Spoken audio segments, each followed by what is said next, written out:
Hi, my name is Krystal Thomas. I'm an executive producer of branded content in Los Angeles and also a member of the professional faculty at Haas School of Business. I graduated from Berkeley with a degree in business and African American studies and went on to complete my graduate work at USC, the School of Cinematic Arts Peter Stark Producing Program. A huge thank you to the organizers of the Own It virtual conference. I'm so sorry that the circumstances mean that we can't be together in person, but I'm happy to answer the three questions that the organizers have given me to help create and complete your experience. So the first question is, how do I own it and how do I help other women own it?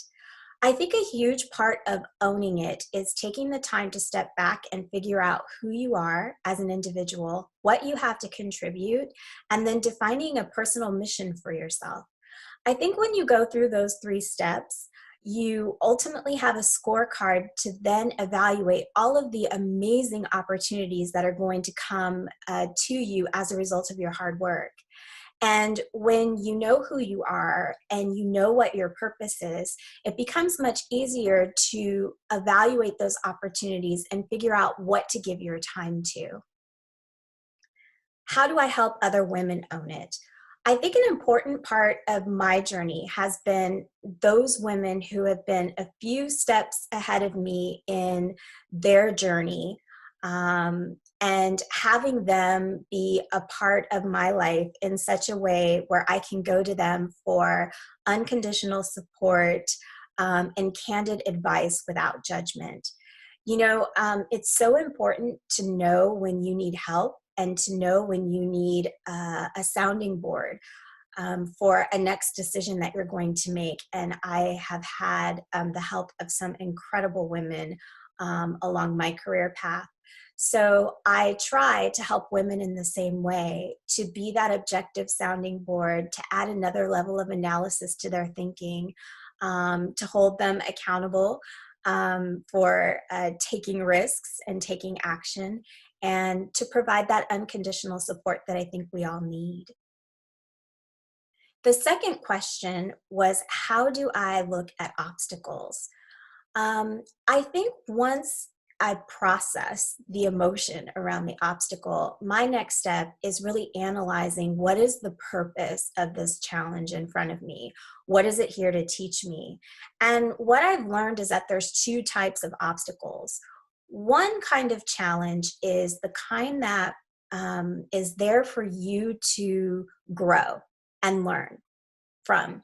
The other kind of challenge is the one that is intended to stop you from going in the direction that you're going.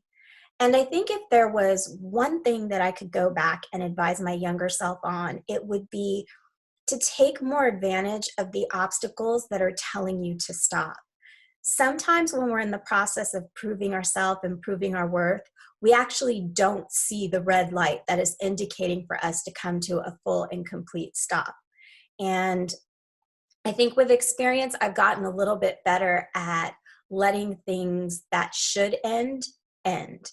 And that's an important part of life.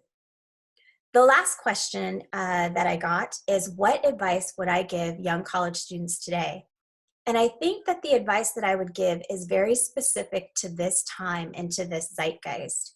COVID-19 has created so much uncertainty in our lives. And generally speaking, where there's uncertainty, there's usually fear. And my advice to you would be, don't let the fear and uncertainty of this time rob you of the right to pursue your passion. You may have to reorganize the expression of that passion or reprioritize where it falls in your life, but don't let it rob you of the right to pursue what you really want to do. In order to solve the challenges in our world, we need the next generation to show up authentically. We need you to be your authentic self. That's the only way that we're going to begin to solve the problems that exist. And so if you use this time to mute yourself, we won't get to the solutions that we need to get to. One of my dear friends is a very, very well-known and respected life coach named Valerie Burton, and she has a great saying, and that is, Don't let temporary situations dictate permanent decisions. That's my advice to you. You have every right to pursue your mission and your passions. So go and do it, because that's how the problems of the world are ultimately going to get solved. I hope these thoughts have brought you some inspiration and some comfort, and I'm looking forward to a time when we can all be together. But until then, I wish you all of the empowerment, luck, and resilience in your journey to own it.